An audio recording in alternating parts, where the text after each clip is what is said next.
네, 안녕하세요. 이유TV의 이유누나 유주입니다. 네, 여러분 간밤 편안히 잘 지내셨죠? 네, 저도 잘 지냈습니다. 아침부터 열심히 준비해가지고 여러분들과 소통하면서 하고 싶은 마음 굴뚝인데, 저 장비가 요즘 영 속을 썩기네요. 그래서 한 15분 이렇게 계속 만지기는 했는데, 도저히 해결이 안 돼서 결국 오늘도 네, 녹화로 돌렸습니다. 근데 녹화로 진행하면 진짜 재미가 없던데, 가뜩이나 저 혼자 하는 방송이라, 그죠? 근데 뭐 상황이 또 이러면 그 처해진 상황에 충실해야 될 것 같습니다. 오늘 사실 시장도 별로여서 기분도 별론데 저 녀석마저 말을 안 들어서 여기 분위기도 좀 침통합니다. 그래도 네, 기분을 좀 내볼게요. 뭐 지금 실시간 채팅창은 닫혔지만 뭐 우리 제이분님 왜 시작 안 하냐고 기다려주셨고 JK님도 와주셨고 백일섭님, 김우님, 그리고 시아차님까지 오셔가지고 네, 다 기다려주셨는데 결국은 또 이렇게 됐어요. 죄송하다는 말씀 드리겠습니다. 자, 오늘 시장 얘기로 좀 넘어가 보도록 할 텐데 뭐 피로감이 많이 누적됐어요. 계속 오르는 걸 보면서 좋지만 야, 계속 이렇게 갈 수 있어? 뭐 이런 분위기였어요, 그동안. 그죠? 우리 어제도 얘기했지만 벌써 이제 미국 증시의 강세장 3년 차에 접어들었고 계속 사상 최고치 경신해서 뭐 S&P 사상 최고치 기록이 한 45번, 6번이라고 하죠. 뭐 오늘도 경신하면서 한 게. 뭐 이러다 보니까 부담감도 좀 느껴지고 피로도도 느껴지는 상황입니다. 이런 때 또 기가 막히게 네, 조정의 명분이 기술주 진영에서 터져 나왔죠. 뭐 엔비디아도 그렇고 AMSL도 그렇고 잠시 후에 특징주에서 보겠지만 그러면서 오늘 시장 3대 지수 모두 다 하락으로 마감했습니다. 다우 S&P 500 모두 다 0.8% 정도 하락을 했고요. 나스닥 지수는 1% 내렸습니다. 이렇게 보면 그냥 비슷했나 보다 싶긴 한데 필라델피아 반도체 지수만 보면은요. 오늘 5% 넘게 급락했습니다. 오늘 반도체주들 일제히 큰 폭으로 하락을 했기 때문인데 이따 특징주 보면서 좀 이야기를 나눠보도록 하겠습니다. 자, 월가에서는 이제 시장에 대해서 무슨 얘기가 나오냐? 지금 이런 우리의 투자 심리와 비슷해요. 지금 주식 시장은 투자자들에게 있어서 최고의 시기이자 최악의 시기인 것 같다라는 평가가 나왔더라고요. 그래서 연초 이래 우리 주식 성과는 여전히 뛰어나. 그리고 이게 계속 확산이 돼. 그래서 이제 우리 막 계속 최고가 경신 하니까 최고의 순간인데, 자, 최악의 순간은 뭐냐? 여기죠. 너무 계속 최고의 순간이 오면 어느 순간 이제 네, 내리막으로 와야 되니까. 그래서 이 평가가 높아졌고, 가치 평가가 높아졌고, 선거에 대한 불확실성은 여전하고, 지정학적 긴장감은 고조되고 있고, 뭐 이게 충돌하면서 결국 단기간 내 풀백이 올 것 같다. 조정이 올 가능성은 있다. 라고 이야기를 합니다. 다만 강력한 3분기 실적 시즌과 견고한 펀더멘털 뭐 이런 것들을 고려했을 때 연말까지 최소 더 오르지는 못하더라도 이 지금의 요 정도의 수준은 이어갈 수 있다라고 본다라는 뭐 이런 전망들이 나옵니다. 그래서 이게 딱 지금 우리가 처한 시장의 분위기가 아닐까라는 생각이 좀 들어요. 자, UBS 우리 어제도 언급을 했습니다. 뭐 내년 상반기까지 6,200 갈 것 같아라고 이야기를 했었다고 했는데 오늘 내년 목표치 이것도 정정 이야기가 수정이죠, 수정 이야기가 나왔습니다. 당초에 UBS가 한 6,000 정도 예상을 했었는데 저거를 6,400으로 상향 조정했습니다. UBS는 올 연말 S&P 500 목표치에 5,850 제시하고 있거든요. 그러니까 현재 수준 정도에서 올해 연말 마무리할 거다라고 하는데 5,850에서 내년 1년 동안에 한 550포인트 더 오른다. 거의 한 9% 정도 더 오른다라고 이야기를 하고 있는 거죠. 그 이유에 대해서는 견고한 경제 상황이 우리 증시를 지지할 수 있다라고 이야기를 하면서 금리 인하 주기에는 결국 기업들의 이자 비용 부담이 완화되고 또 채무 불이행 위험이 낮아지기 때문에 기업들의 EPS 주당 순위 그리고 가치 평가 모두가 높아진다. 그러면 결국은 지수도 오른다라고 이야기를 하고 있는 거죠. 자, 오늘 두 번째 이슈는 뉴욕 제조업 지수가 공개가 됐는데 이게 상당히 좀 쇼킹하게 나왔습니다. 마이너스 11.9를 기록하면서 전월에 기록한 11.5에서 완전히 꼬꾸라졌어요. 이 뉴욕 제조업 지수는 0이 기준점이니까 완전히 위축 국면 느낌이죠. 시장에서는 한 3.4 예상했으니까 예상치도 크게 밑돌았습니다. 그래서 이게 뉴욕 제조업 지수는 우리 ISM 제조업 지수 약간 선행 지수 격으로 많이 먼저 좀 보는데 특정 이제 지역의 제조업 경기만 보지만 네, 보지만 그래도 이제 약간 선행 성격이 있어서 많이들 주목하는 지표이기도 한데 좀 안 좋게 나왔어요. 그래서 여기 약간 좀 까리하기는 합니다. 지금 경제는 그래도 뒷받침되어 준다라는 우리가 전제하에 뭔가들을 얘기를 하고 있기 때문에 그래서 이것도 한번 좀 봐야 될 지표인 것 같아요. 자, 마지막 이슈는 국제유가입니다. 국제유가가 오랜만에 한 4% 네, 큰 폭으로 하락을 했습니다. 다행이죠. 왜냐하면 그 바이든 행정부의 고위관리 3명이 어떤 뉴스에 출연을 해서 이스라엘이 이란에 대한 보복 공격을 할 것으로 예상은 되지만 어, 당초에 우리가 석유 시설을 공격할 수도 있다라는 것 때문에 이제 유가가 많이 오질렀던 건데 이 군사적 목표물에만 국한할 계획을 방향을 잡았다라고 이야기를 했어요. 그러면서 이제 유가는 좀 안정을 찾아가고 있다. 이렇게 정리가 될 것 같습니다.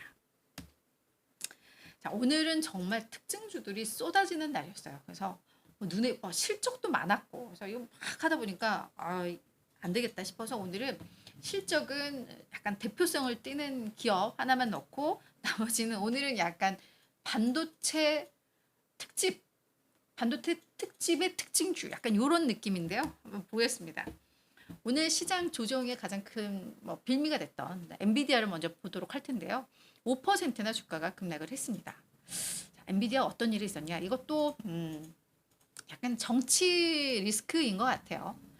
미국 정부, 바이든 행정부가 국가 안보를 위해서 고급 AI 칩, 요 GPU 칩, 페르시아만 수출에 대해서도 약간 이제 제한을 둘 것이다. 뭐 이런 논의를 비공식적으로 했다고 블룸버그가 이거를 보도를 한 겁니다. 이 페르시아만은 뭐 이란, 이라크, 쿠웨이트, 사우디, 아랍에미리트 이런 나라들이 이제 포함이 될 텐데, 자, 사우디와 아랍에미리트는 어떤 기업, 어떤 국가? 네, 얘들도 AI 크게 육성시키려고 데이터 센터 계속 투자하고 이러잖아요. 그래서 사실 엔비디아에게 있어서 되게 중요한 수출 고객이란 말이에요. 근데 아마 저게 수출 제한을 하자라고 결론이 나버리면 저 두 국가에 대해서 이제 약간 수출 허가의 상한이 약간 쉬어지는 이제 그런 방향으로 갈 것 같다라는 건데 결국 미국에서는 국가 안보라고 했지만 반도체 뭐 이 첨단 기술 여기에서는 미국이 핵심이고 싶어. 근데 이제 사우디나 아랍에미리트 이 오일 머니를 가지고 막 성장하는 거 좀 제한을 두고 싶어. 약간 이런 느낌인 것 같아요. 그러다 보니까 엔비디아에는 이게 악재이죠. 왜? 엔비디아는 가뜩이나 지금 중국으로도 수출 많이 제한을 받고 있잖아요. 그래서 지금 미국 정부가 중국으로는 저런 AI, 고급 AI 칩 판매 못하게 하고 있고, 그리고 중국이 약간 간접적으로 사들일 걸 막아서 중국과 약간 연결이 있는 이 40개 나라에 대해서도 수출을 제한하고 있고, 지금 이런 상황에서 저쪽 사우디 아랍에미리카지도 뭔가 제한을 둘 수 있다라는, 그럼 이거 되게 부담되죠. 그러다 보니까 오늘 엔비디아 주가가 밀렸고, 앞서서 이제 뭐 ASML 잠시 후 두 번째 종목이긴 한데 요 실적도 타격을 좀 줬습니다. 왜냐하면 네, 그럼 바로 그냥 ASM으로 넘어갈게요. 그래서 엔비디아는 요게 핵심이었고 ASML 이 실적에 대해서도 약간 우려를 탔다. 두 가지 악재가 엔비디아에는 같이 먹혔다라고 보시면 될 것 같고, 자 그럼 ASML도 좀 보도록 할게요. 오늘 주가가 16% 폭락했습니다. 폭락. 네, ASML 우리가 종종 다뤘던 종목이기 때문에 우리 익숙해요. 그죠? 글로벌 반도체 장비 제조업체이고 극자외선 노광 장비, 그러니까 레이저로 그 설계도를 이렇게 그리는 그런 장비를 만드는 회사이고 기업은 네덜란드 기업인데 자꾸 중국 이거 못하게 하려고 이 미국에서 ASM도 이 장비 판매 중국으로 판매하는 거 좀 막고 막 지금 이런 분위기란 말이에요. 자, 근데 ASML이 우리가 어제 이번 주 실적 공개 일정 말씀드리면서 수요일 일정에 들어가 있었거든요. 근데 오늘 미국장은 화요일이었는데 실적이 나왔습니다. 뭐 자기들은 뭐 기술적 오류였다고는 하는데 웹사이트에 내일 공개돼야 되는 게 하루 앞서서 공개가 됐어요. 뭐 바로 삭제하기는 했는데 뭐 이미 뭐 이 어떤 숫자나 이런 게 공개가 됐고, 그러니까 결국은 에이씨 모르겠다 하고 그냥 다 공개를 한 것 같습니다. 매출, EPS 다 이걸 달러 기준으로 이제 환산이 된 건데요. 월가 예상을 다 웃돌았습니다. 그래서 사실 실적 자체는 나쁘지는 않았어요. 근데 문제는 앞으로의 전망이 상당히 좀 우려스러웠는데 내년 매출 가이던스 저걸 300억에서 350억 유로로 제시를 했는데요. 월가에서는 358억 유로를 예상을 하거든요. 그러니까 ASML이 자기네가 가이던스로 제시한 거에서 상단으로 달성을 하더라도 그래도 월가 예상에 미달하는 거고 중간값으로 하면은 325억 유로예요. 그러니까 월가 예상에 너무 크게 밑도는 거죠. 그러니까 이제 완전 쇼크. 그러니까 회사 측에서는 뭐라고 했냐면 AI 부문은 너무 좋아. 근데 그 밖에 부분은 이 회복이 너무 느려. 우리가 예상했던 것보다 너무 회복이 느려. 그러니까 그 외라고 한다면 PC 부문이라던가 뭐 그죠? CPU 뭐 이런 부분이겠죠. 그러다 보니까 저게 이제 우려가 됐고 그러면서 또 고객들 저쪽 AI 부문 외에 뭐 필요한 요 장비 부분에 있어서는 고객들이 투자에 상당히 신중해하는 것 같아 라고 이야기를 했습니다. 그리고 또 하나 뭐라 했냐면 특히 이 파운드리 업체 지금 파운드리 업체라고 한다면 우리 머릿속에 딱 떠오르는 거 TSMC, 삼성전자, 인텔이잖아요. 근데 그중에 한 특정 고객이 신규 노드 램프가 더디게 진행되면서 요거 투자가 장비 투자가 잘 안 되고 있어라고 했거든요. 그러니까 이게 무슨 말이냐? 신규 노드를 하면 이 노드는 이제 첨단 그 미세 공정 뭐 우리 뭐 1.5 나노미터 뭐 얘기하잖아요. 뭐 2 나노, 3 나노에서 이게 숫자가 작아질수록 첨단 미세 공정인데 신규 이 노드 그러니까 그 첨단 미세 공정의 이 램프 불을 켜는 거 가동이 뭔가 제대로 작동이 안 되고 있다라는 거죠. 그래서 저 장비 들여놓는 것도 안 되고 있고 그래서 막 이 외신들이 아마 삼성전자 측, TSMC 측, 인텔 측에 이거 니들 얘기냐 아마 다 했던 것 같은데 아마 다 노코멘트를 한 것 같긴 한데 지금 시장에서는 아마 인텔 같다라고는 뭐 이야기는 해요. 이야기는 하는데 아무튼 뭐 그런 소식들도 좀 전해지면서 부담이 됐고 또 하나 내년 중국 매출 비중이 약간 20% 정도 될 것 같습니다라고 했는데 당초에 지난 6월에 이야기할 때 저 한 49% 지금 차지하고 있다라고 했었는데 그때 이런 얘기가 나왔었죠. 중국이 이런 기업들이 수출하는 거 다 막힐까 봐 미리미리 구매를 했어. 그죠? 선구매를 했기 때문에 그걸로 인해서 이제 역기조 효과 나올 거야. 이렇게 월가에서 좀 우려했던 게 있는데 그게 약간 현실화되는 거죠. 그래서 비중이 확 커졌다가 이제 확 떨어질 수 있는 그래서 이런 분위기들이 다 맞물리면서 주가가 폭락했다라고 정리가 될 것 같고 앞서 이제 뭐 장비에 대한 투자가 신중해져 뭐 이러니까 이 얘기는 뭔가 반도체 칩 제조를 이제 덜 한다는 건데 엔비디아도 뭔가 뭐 이렇게 되면서 이제 아까 엔비디아도 영향을 좀 받은 겁니다. 근데 앞서 이야기했지만 AI 부문 외라고 했기 때문에 엔비디아는 사실 지금 ASML의 요 실적 부진 앞으로 가이던스 안 좋은 것과는 좀 상관이 없을 거야라는 평가들이 나중에는 나왔습니다. 그래서 이 두 개는 좀 묶어서 볼 수 있었을 것 같아요.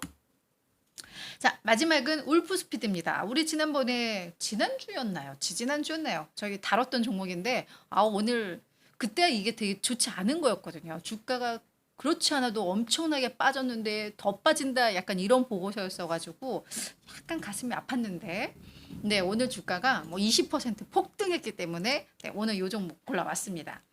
글로벌 전력 반도체 기업입니다. 네, 미국 기업이죠. 자 울프스피드가 완전히 이 자금이 쏟아져 들어올 것 같은 이제 그런 분위기입니다. 미국 정부가 반도체 지원법에 따라서 7억 5천만 달러의 보조금을 지급하기로 했고 그 계약을 네, 체결을 했습니다. 7억 5천만 달러면 우리 돈으로 한 1조 원에 네, 달하는 건데요.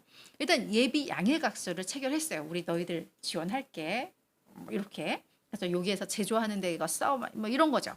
근데 이제 이 단계는 처음에 계약 체결하고 나서 실사를 한대요. 정부가. 그리고 나서 이제 최종 결정을 하고 그다음 요 계약 체결하는 과정에서 우리가 뭐 이런 것들을 달성했을 때 돈을 받겠다라는 이런 기준이 있나 봐요. 그래서 그 기준 도달을 하면 바로 이제 자금 집행이 되는. 그러니까 지금 당장 내 통장에 들어오는 건 아닌 것 같아요. 하지만 이게 결정됐다라는 거, 일단 그 첫 단계에 들어섰다라는 거, 이거 상당히 호재였고요.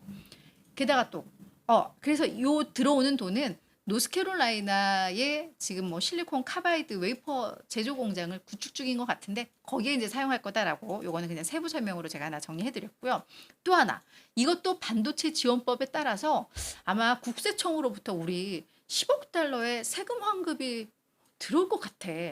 당장 뭐 한꺼번에 받는 건 아니지만 수년간에 걸쳐서 들어오겠지만 저에게도 나왔어요. 그러니까 저거는 지금 뭐 더 많죠. 한 1조 3천억. 그죠? 뭐 저것도 하나 또. 마지막. 아폴로, 바우포스트, 피델리티, 캐피털그룹. 얘들이 투자 그룹을 딱 형성을 해가지고 우리 울프스피드에다 투자하자. 7억 5천만 달러. 정부가 주겠다는 거하고 이것도 같아요.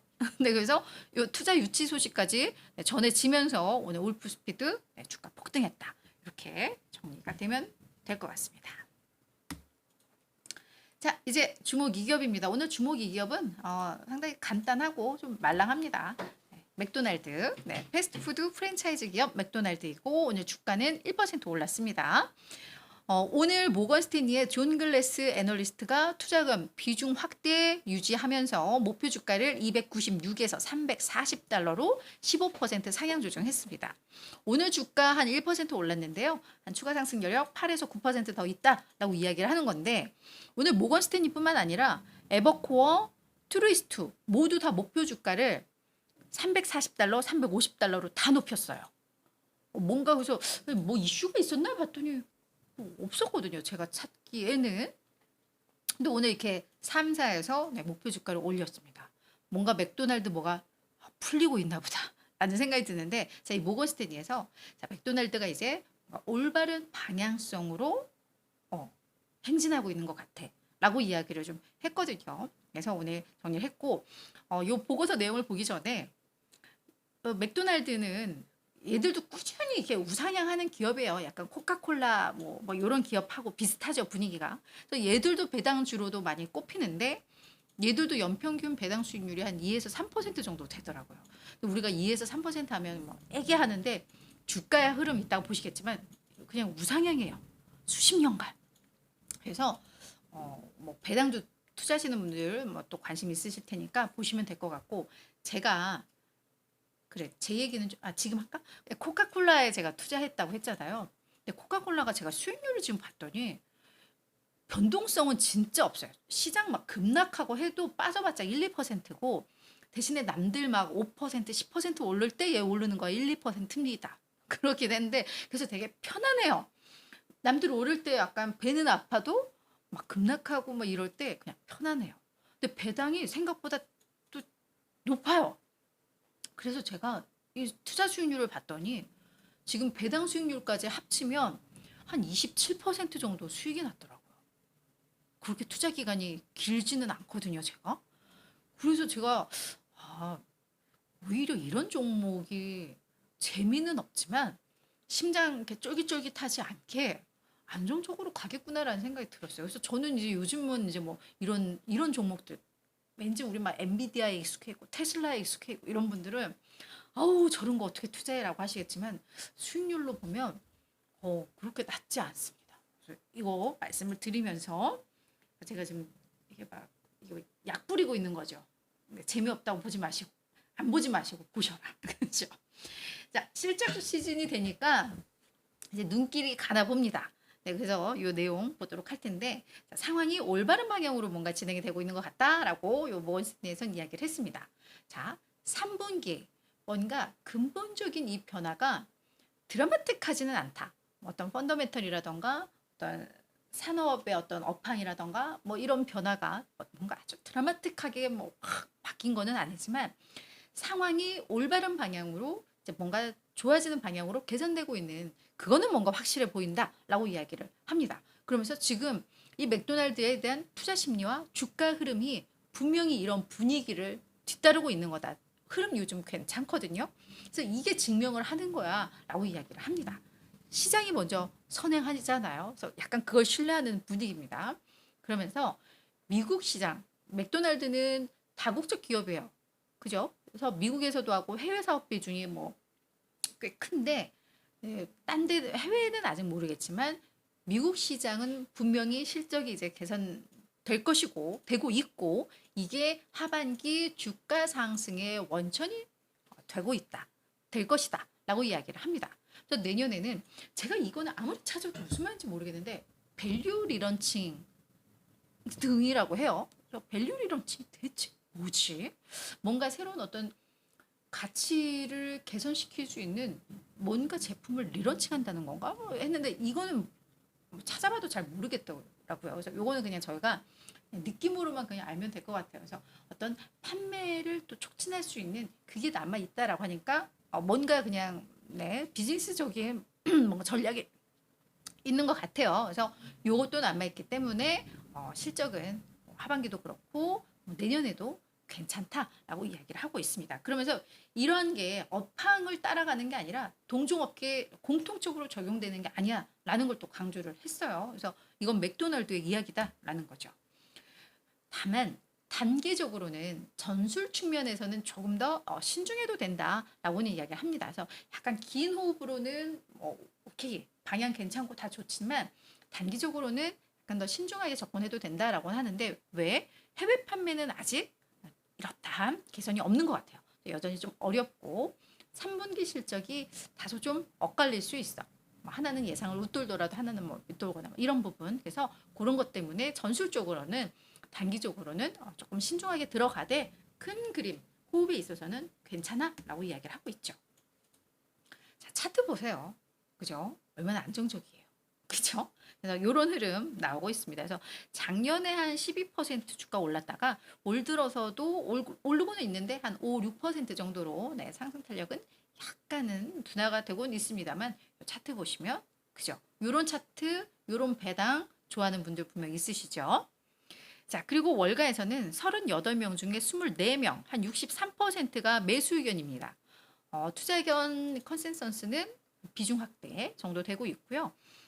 평균 목표 주가는 보시면 아시겠지만 지금 주가보다 조금 낮아요. 그렇다고 뭐 1%가 채 되지는 않습니다. 이 차이가.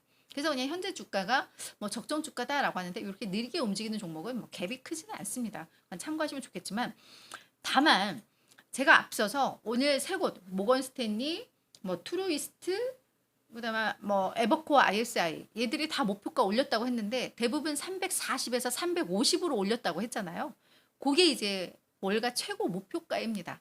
그러니까 지금 맥도날드에 대해서 다시 평가하기 시작한 애널리스트들은 계속 이렇게 요 상단 쪽으로 올리고 있다라는 거, 요게 또 확인이 돼요. 그죠? 그래서 이런 것들은 또 참고하시면 괜찮겠구나라는 생각이 듭니다. 자, 오늘 준비한 내용 여기까지입니다. 네, 사실 이제 9시가 다 돼가기 때문에 이 영상이 국장 개장 후에나 올라갈 것 같기는 한데, 어차피 뭐 미국장 투자하시는 분들은 다 끝나고 나서 마무리하면서 저희 걸 보셨기 때문에 이게 라이브로 진행이 안 되면 이런 게 조금 아쉽기는 해요. 그리고 소통도 하지 못하는 것들도 아쉽기는 한데, 이런 것들 내용 또 평상시 큰 그림에 또 전략 세우실 때 있어서는 또 도움이 될 만한 내용들이 좀 있었어요. 그러니까 영상 녹화분이라도 꼭 봐주셨으면 좋겠고, 댓글 열심히 남겨주시면 저희가 거기에 또 친절하게 댓글 나누면서 이 소통의 아쉬움을 좀 그렇게 달래봤으면 좋겠습니다. 내일은 라이브로 찾아뵐 수 있기를 기대를 하면서 저는 여기서 인사를 드리도록 하겠습니다. 여러분 고맙습니다.